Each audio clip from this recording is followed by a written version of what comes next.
Alright, we're here for the fourth match with the Blue Dragons deck, and we're on the play. Well, don't have any blue sources of mana.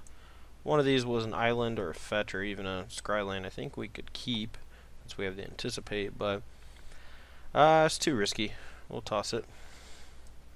It sounds pretty good. Hopefully we can scry into another land or two.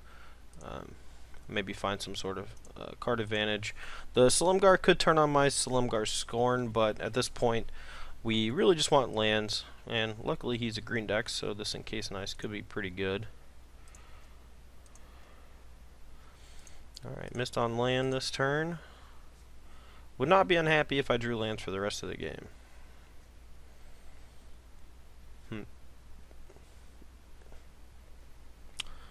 I'm okay with that. I was thinking about nullifying it, but I don't think it's worth it. Alright, well, just do nothing, I guess. Another land's good. Don't mind him resolving these elves, since he had so many. I thought about potentially encasing an ice his Elvish Mystic on turn 2, but I kind of want to save this for like a Stormbreath Dragon or something. Well, I think we're gonna nullify this over Dissolve. We want to save that for like a Planeswalker. Get rid of this while we can. Don't want him to continually hit his land drops and have a really high threat density. Let him flood out a bit so we can buy ourselves some time. It's possible I wanted to Dissolve just so I got to scry for a land, but with our current setup now that we have Scorn, I think we're okay. Genesis Hydra for a big amount could be bad. Alright, well, we're going to Dissolve this so we can try to hit a land drop. Could get punished. Hopefully we don't, though. Take 2, counter his next thing, hopefully play Ojutai. Land coming and play tapped is going to put us off tempo pretty badly, so we're actually going to put it on the bottom, even though it is something that we do want. We would much prefer to Silumgar Scorn into Ojutai next turn.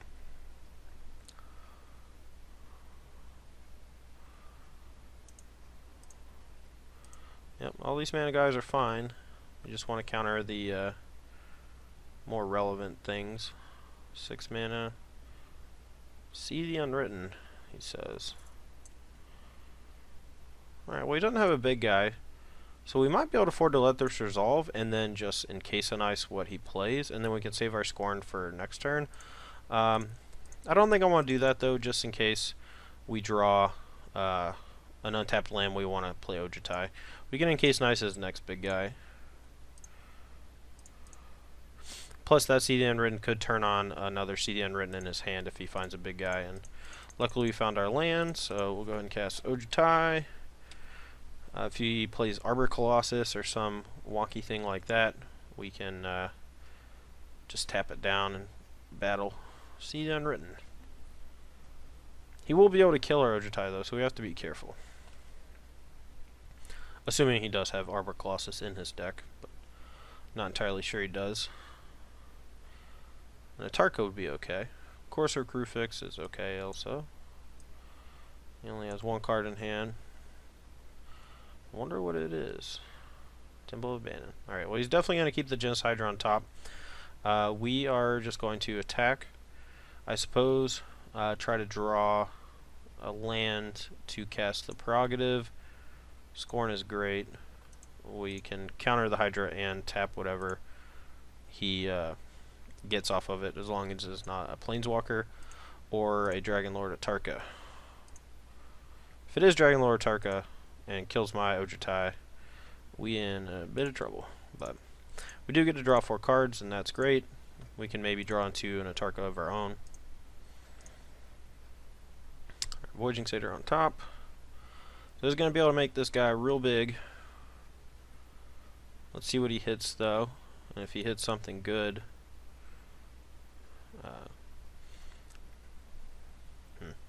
we depending on what he gets off of it, we may prerogative over scorning the Hydra. Alright, well, he had a Dragonlord Kolagun. Oh boy. That is definitely one sweet card. Alright, well, let's just scorn this, and then encase and ice the Dragonlord Kolagun. He has a Surok on top. All those guys have haste now. So next turn we're going to take 5, 6, 7, 8, 9. We'll be at effectively 2. Okay, well, that could be good. If we had an untapped land, we can just cast Dragonlord Tarka, kill a Courser and an Elf, and then block whatever. I think that should be good enough. Well, 2 other good cards, but we really want to cast a Tarka this turn.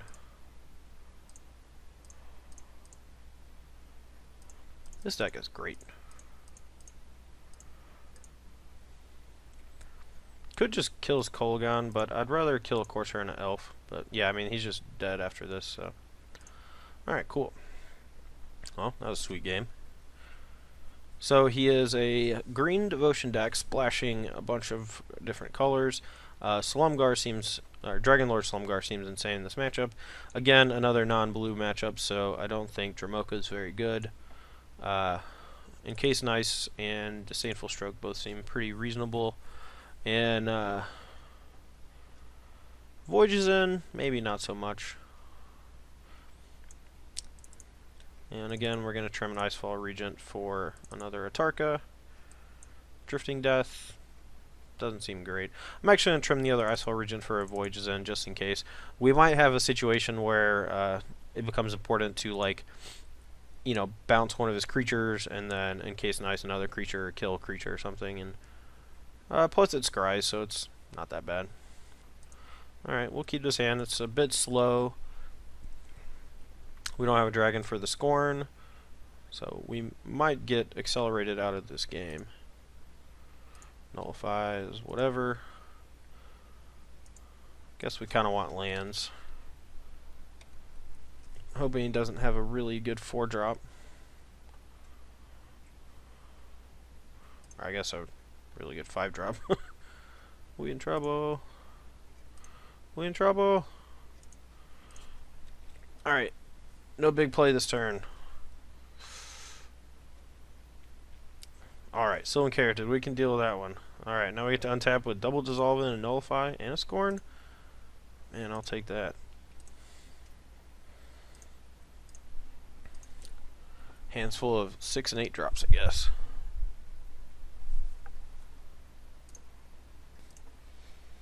Alright, let's see him fetch up maybe a mountain here and cast in a Dragonlord Kolagon. Yep. Looks like. Ooh, Genocidra. Okay. See what he hits. Nothing. Perfect. This guy's like sweet. Fearsome Awakening. Well, we don't have a dragon, so guess we'll just counter this with a 1-point Scorn. Ting! Haven doesn't let us do anything extra this turn, so we'll play the Skyland.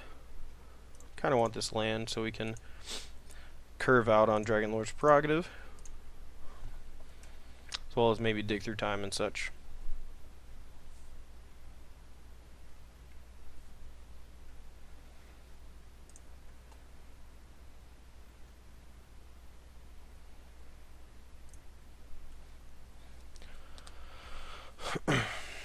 Well, what's this? There's the Kolagon. Well, we want the land on top, so we'll use Nullify over the Dissolve.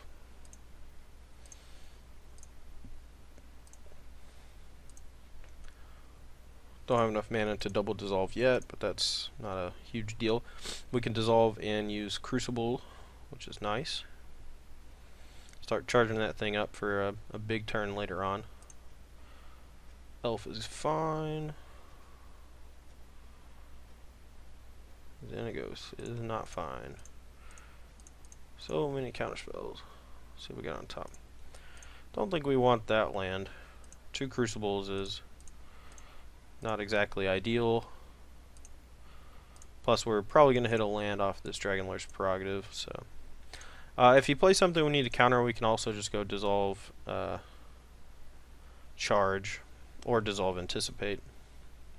Can't quite Dissolve and Dig Through Time, but another Genesis Hydra. This one's for 5. See what he gets. Ew. Alright, Xenagos the Reveler is pretty good. We're going to need to hit a big dragon here off this Prerogative. Or potentially we could just Dig Through Time, but I'd rather have the Dig Through Time for later since it can cost less mana overall. We could have countered Genesis Hydra, but at this point I'm looking for like a Dragon Lord Silumgar or something like that. I think I'm going to Prerogative over Dig though. Unfortunately, we could not counter Xenagos. Would have liked to have done that, but Genesis Hydra is actually pretty good against this deck. It allows them to sneak little threats into play, but really we just need to hit a big dragon here. Ugin would be nice as long as we hit some lands. Well, there's one. We can anticipate into another one if we need to. Go ahead and try to do that and hit an untapped land or not. Well, not is more like it. Alright, well, we have enough cards in the graveyard to cast Dig Through Time now, so hopefully we can dig into an untapped land. These Scorns aren't going to do us too much good right now, but the land is not something we need since we already have the one in hand, so we'll take one of the Scorns. And we can potentially go Disdainful Stroke into Dig Through Time. Man, if I don't hit an untapped land off this thing and just die, that would be pretty upsetting. But if we hit an untapped land, we get to Ugin him, and all he'll have left at that point is 4 lands. So we're going to take a bunch of damage here. 11, so we're going to go down to 6.